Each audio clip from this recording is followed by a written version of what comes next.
एकनाथ जी के नाम के बड़े महापुरुष हुए महाराष्ट्र में, संत एकनाथ जी। वो स्नान करने जा रहे थे नदी में, ऊपर गली के मकान था, थूक दिया उनके ऊपर जब स्नान करके आ रहे थे। उन्होंने देखा कि थूक दिया, फिर स्नान करके आए, फिर थूक दिया, 100 बार थूका, 100 बार स्नान करके आए।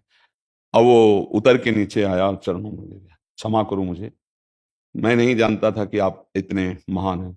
उनका भाई महान तो आप हैं, जो मैं 100 दिन में स्नान करता परम पावन गंगा स्नान, वो आज आपने एक दिन में 100 बार करवा दिया, तो आपको धन्यवाद। आपने 100 बार, ये अध्यात्म का पावर है, समझ रहे हो। और संसार का पावर ऐसे देखता हूं, कहता मान लो 2 बार 4 बार 5 बार इसके बाद चाहे जितना होता, अगर थोड़ा अध्यात्म की सहनशीलता ना होती तो इतना ही आता कि अच्छा तू क्या समझ। लेकिन उन्होंने क्या कहा, ये तुम्हारे को धन्यवाद है, तुमने 100 बार हमको एक दिन में स्नान करवाया। ये अध्यात्म की शक्ति से ही केवल सहनशीलता आ सकती है, अन्यथा नहीं आ सकती। सहन, भले आप सुन रहे हो कि सहन करना चाहिए। अब उसने कुछ कहा, आप थोड़ा रुके, फिर उसने कुछ कहा तो गले तक आ गए, फिर कहा, और वो फिर पूरा निकल जाएगा उसके अंदर से। क्यों? क्योंकि नाम का पावर कम है अभी। नाम जब बढ़ाओ फिर आप देखना, फिर आप निकल जाओ। जैसे आपकी जेब में 1 करोड़ रुपया हो और आपसे कोई बात करना चाहे, बैठाल के चाय पिलाना चाहे, या गाली देना चाहे, सम्मान करना चाहे, हर स्थिति में आपको लगेगा निकल चलो, चुपचाप निकल चलो। तो कोई कहेगा आओ हाथ अच्छा, फिर किसी दिन, आज नहीं। कोई गाली देने लगे तो आप सर झुकाओगे, चुपचाप निकल, क्योंकि आपके पास अपना माल सुरक्षित। ऐसे ही जब आपका भजन बढ़ेगा ना, तो अपना माल सुरक्षित करने के लिए आप बड़े से बड़े अपमान को सहकर भी आप निकल जाएंगे, और वो भजन आपके हृदय में शीतलता प्रदान करेगा। भजन के बिना नहीं सहा जा सकता।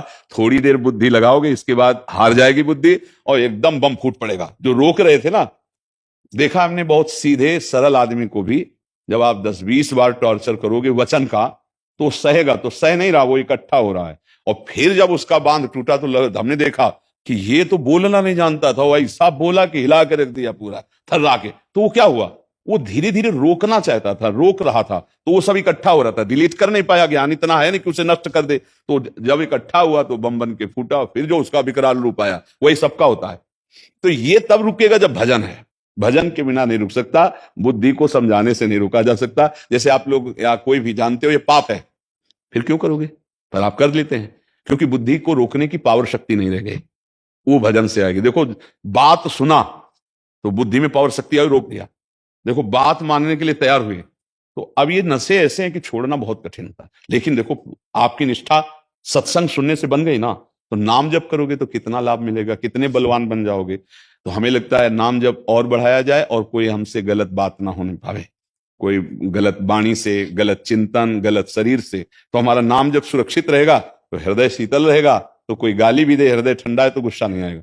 और अगर कमजोर हृदय हो जाता है तो नाक में गुस्सा हो जाता है, नहीं, जरा सी बात में गुस्सा हो जाता है। भाई साहब आप थोड़ा सकलेंगे क्या, क्यों सकले, मतलब वो आदमी चढ़ा बैठता है, यहां गुस्सा रखी लोगों को देखो ला, क्योंकि हृदय की क्षमता शक्ति कमजोर होती चले जाए। तो भजन और बढ़ाओ तो क्रोध शांत होने लगेगा, हृदय शीतल होने लगेगा, और फिर भगवान भी रक्षा करते हैं, भगवान भी बचाते हैं।